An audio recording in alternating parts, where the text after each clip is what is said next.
नमस्कार, स्वागत है आप लोगों का हमारे YouTube चैनल एजुकेशन क्रैकर्स में।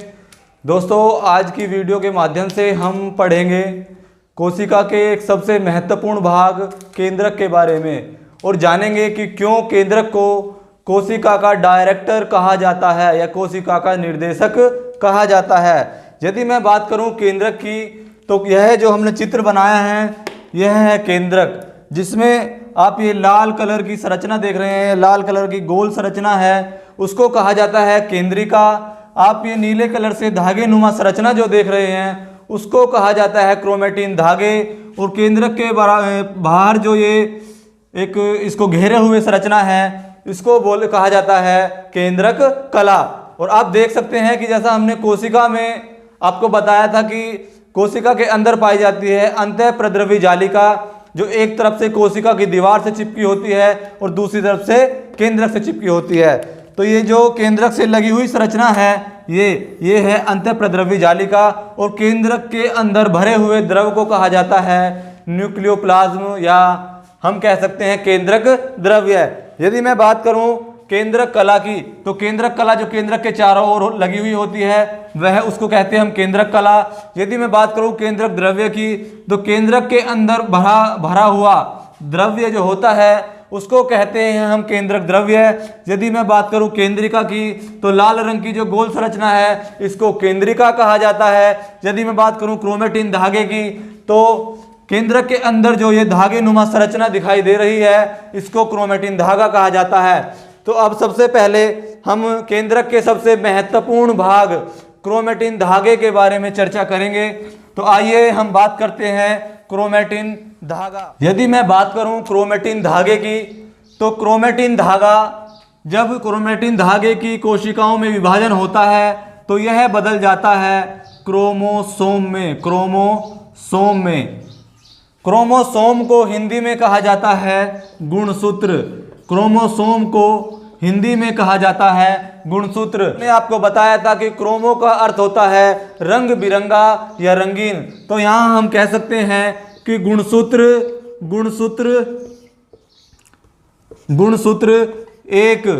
एक रंगीन संरचना होती है। गुणसूत्र एक रंगीन संरचना है। यदि मैं बात करूं गुणसूत्र की, तो गुणसूत्र दो चीजों से मिलकर बना होता है। पहला हिस्टोन प्रोटीन, गुणसूत्र का निर्माण होता है हिस्टोन प्रोटीन से। और दूसरा जो भाग है गुणसूत्र का उसको बोलते हैं डीएनए। डीएनए की फुल फॉर्म यदि मैं बात करूं तो डीऑक्सी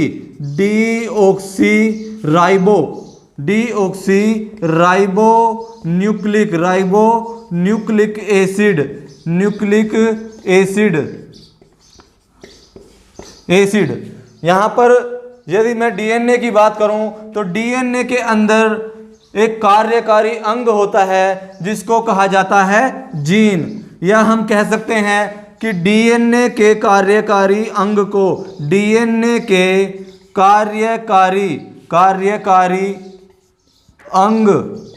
को कहा जाता है जीन। जीन ही वह अंग होता है, या जीन ही वह डीएनए का अंग होता है जो हमारे आनुवांशिक लक्षणों को एक पीढ़ी से दूसरी पीढ़ी तक हस्तांतरित करती है या ले जाती है। यदि मैं बात करूं गुणसूत्र से बनने वाले महत्वपूर्ण प्रश्नों की, तो एक प्रश्न बनता है कि गुणसूत्र के खोजकर्ता कौन है। तो यदि मैं बात करूं गुणसूत्र के खोजकर्ता की, तो गुणसूत्र के खोजकर्ता हैं स्ट्रासबर्गर नामक महोदय ने गुणसूत्र की खोज की। यदि हम बात करें गुणसूत्र के नामकरण की, तो गुणसूत्र का नामकरण किया था वाल्डेयर नामक वैज्ञानिक ने गुणसूत्र का नामकरण किया। इससे आगे यदि हम जानने का प्रयास करें तो गुणसूत्र की संख्या के बारे में, तो स्वस्थ मनुष्य में 23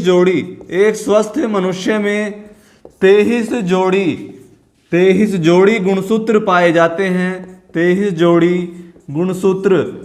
जाते हैं। यदि मैं बात करूं इन 23 जोड़ी गुणसूत्रों के विभाजन की, तो 23 जोड़ी गुणसूत्रों में 22 जोड़ी गुणसूत्र जो हैं वो स्त्रियों और पुरुषों में, स्त्री व पुरुष में समान पाए जाते हैं, जिनको कहा जाता है ऑटोसोम। इस 23 जोड़ी गुणसूत्रों में 22 जोड़ी गुणसूत्र ऑटोसोम कहे जाते हैं और इन ऑटोसोम के आधार पर ही मनुष्य में बुद्धि, शारीरिक लंबाई, वृद्धि, रंग, रूप व आनुवांशिक रोगों का निर्धारण किया जाता है। अर्थात हम कह सकते हैं कि ये जो 22 जोड़ी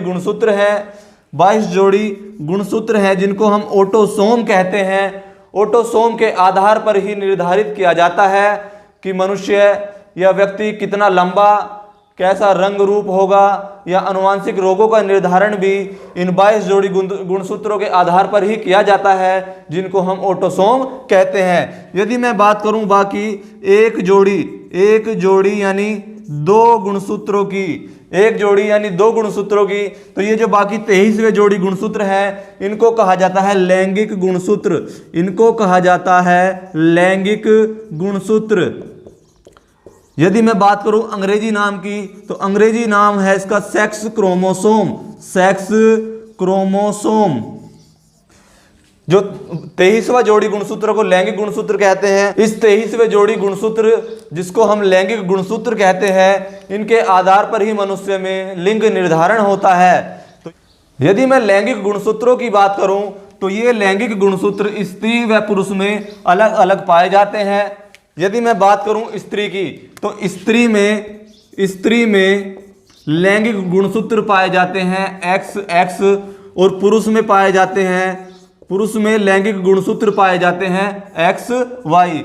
यदि किसी भ्रूण के निर्माण के समय XX गुणसूत्र मिलते हैं तो लड़की का जन्म होता है। यदि भ्रूण के निर्माण के समय XY गुणसूत्र मिलते हैं तो लड़के का जन्म होता है। यदि प्रश्न पूछा जाए कि लड़के के लिंग निर्धारण का गुणसूत्र किसे कहा जाता है, तो हम देख सकते हैं कि लड़की में पाया जाएगा गुणसूत्र XX और लड़के में पाया जाएगा XY। तो हम देख सकते हैं XX समान है और इन्हीं के समान है ये X। तो यहाँ पर ऐसा कौन सा गुणसूत्र है जो लड़के का निर्धारण करता है या लड़के का लिंग निर्धारण करता है? तो यहाँ पर हम देख सकते हैं कि जो Y गुणसूत्र है, Y गुणसूत्र के आ जाने के कारण ही लड़के का जन्म होता है। तो इसीलिए Y गुणसूत्र को पुरुष का लिंग निर्धारण का गुणसूत्र भी कहा जाता है। यदि प्रश्न पूछा जाए कि अनुवांशिकता का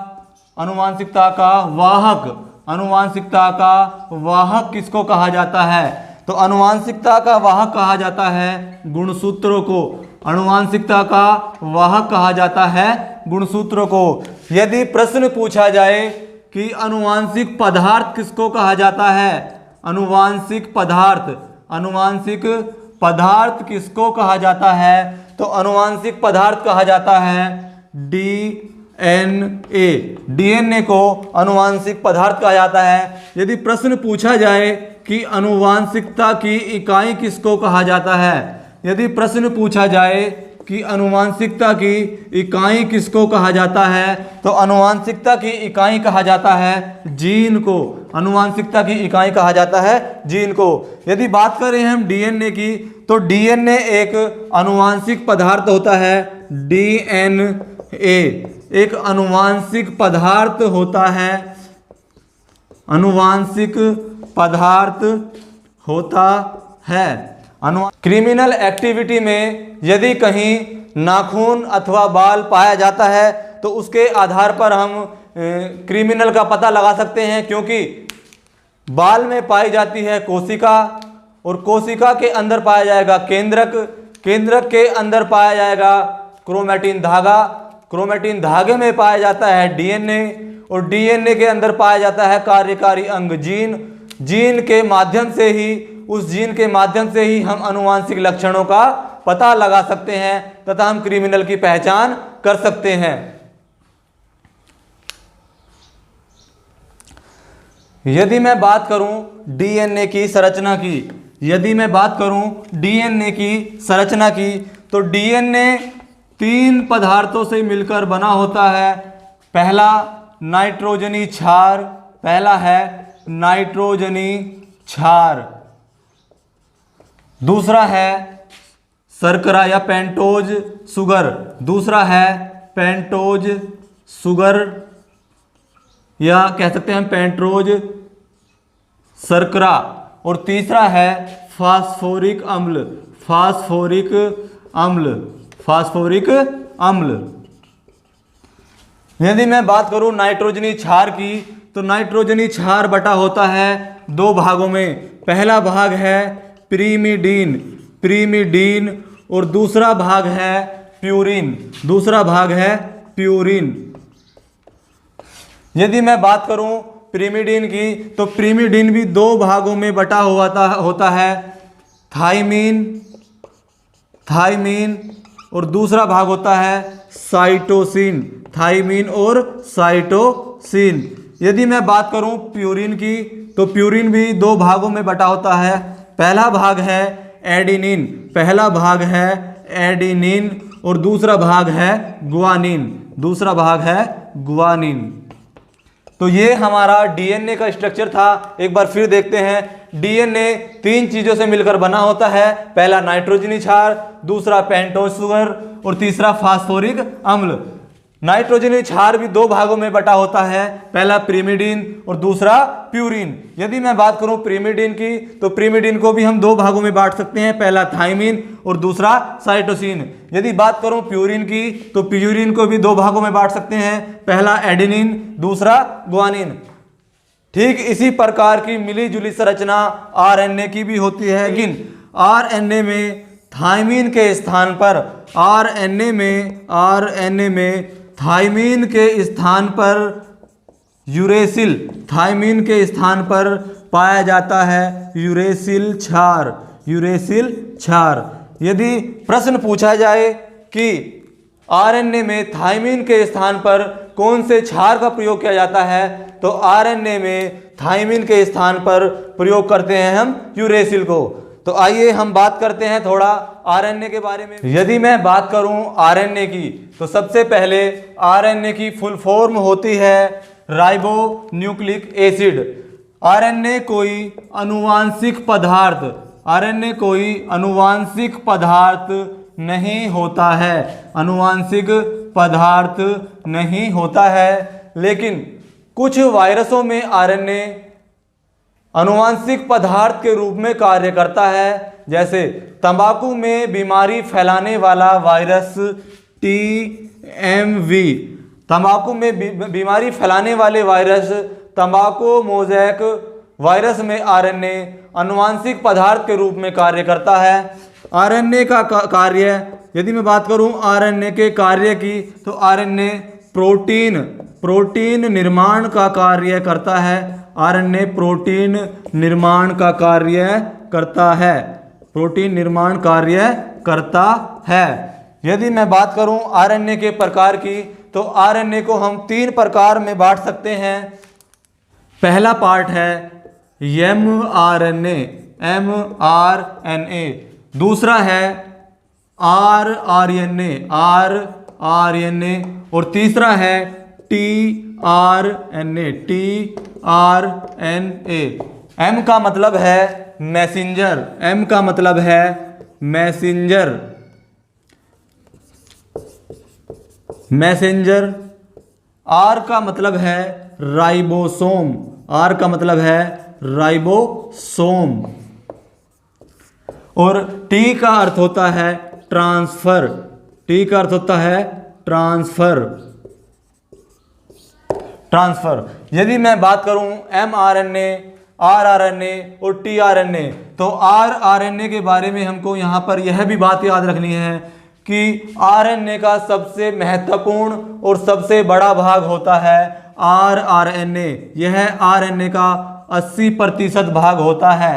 यदि मैं बात करूं मैसेंजर आरएनए की, तो मैसेंजर आरएनए की यदि हम थोड़ा एक चित्र के माध्यम से जानने का प्रयास करें, तो मान लिया यह एक कोशिका का चित्र है, और जो केंद्रक होता है केंद्रक आदेश करता है, मान लिया केंद्रक ने आदेश किया कि इस स्थान पर प्रोटीन का निर्माण होना चाहिए, इस स्थान पर प्रोटीन का निर्माण होना चाहिए, तो सबसे पहले mRNA यानी मैसेंजर, मैसेज का अर्थ होता है संदेश, तो mRNA मैसेज लेकर जाएगा उस स्थान पर जहां पर प्रोटीन का निर्माण होना है और कहेगा कि साहब ने कहा है, साहब कौन है यहाँ पर, साहब है केंद्रक, तो साहब ने कहा है कि इस स्थान पर प्रोटीन का निर्माण होना है, यानी mRNA का अर्थ होता है मैसेंजर आरएनए, और मैसेंजर आरएनए का कार्य होता है संदेश को लेकर जाना।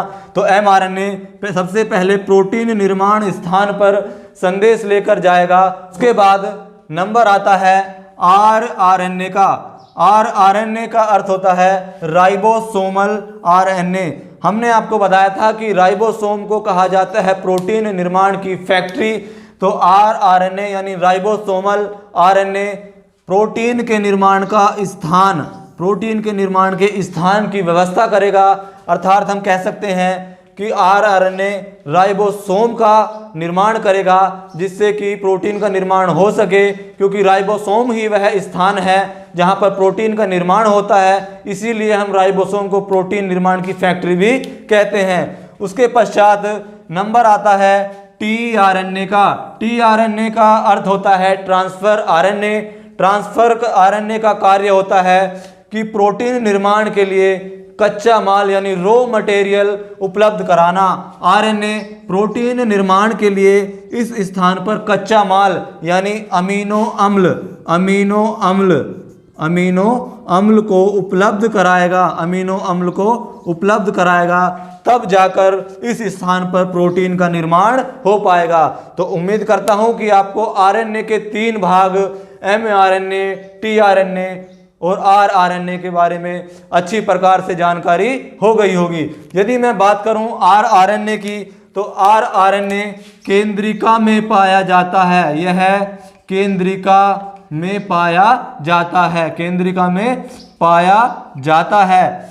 हमने आपको बताया था कि केंद्रक को कोशिका का डायरेक्टर भी कहा जाता है, तो यहाँ पर हमारा एक पॉइंट और क्लियर हो गया कि आरएनए को या केंद्रक को कोशिका का डायरेक्टर इसीलिए कहा जाता है क्योंकि केंद्रक के कहने पर ही mRNA ने मैसेज लेकर गया, rRNA राइबोसोम का निर्माण किया और tRNA ने अमीनो अम्ल का ट्रांसफर किया, जिससे प्रोटीन का निर्माण हो पाया और हमारे शरीर को निर्माण में मदद मिल पाई। तो हम देख सकते हैं कि यह सभी कार्य केंद्रक के कहने पर हुए हैं, इसलिए ही हम केंद्रक को कोशिका का डायरेक्टर कहते हैं। जैसा कि हमने आपको पहले बताया था कि डीएनए में थायमीन क्षार पाया जाता है और आरएनए में थायमीन के स्थान पर यूरेसिल क्षार पाया जाता है। नेक्स्ट पॉइंट है हमारा डीएनए के अंतर्गत आने वाला कार्यकारी अंग जीन। यदि हम बात करें जीन की, तो जीन शब्द का सर्वप्रथम प्रयोग किया था जोहानसन नामक वैज्ञानिक ने। यदि मैं बात करूं मनुष्यों की, प्रत्येक मनुष्य में लगभग 30,000 प्रत्येक मनुष्य में लगभग 30,000 जीन पाए जाते हैं। यदि मैं बात करूं जीन की, तो इन 30,000 जीन में 99% जीन सभी मनुष्य में समान पाए जाते हैं। 99% जीन समान पाए जाते हैं और 1% भिन्न होते हैं, 1% जीन भिन्न होते हैं। इन 1% जीन के आधार पर ही मनुष्य की लंबाई, रंग, रूप, बुद्धि, क्षमता आदि का निर्धारण होता है। हम कह सकते हैं कि इस 1% जीन के कारण ही एक मनुष्य दूसरे मनुष्य से लंबाई, रूप, रंग, बुद्धि, क्षमता आदि में भिन्न होता है। तो ये था आज का हमारा लेक्चर, जिसमें हमने पढ़ा केंद्रक को, डीएनए को, आरएनए को और जीन को। तो आपको हमारी ये वीडियो कैसी लगी कमेंट बॉक्स में कमेंट करके हमें ज़रूर बताएं। धन्यवाद। जय हिंद।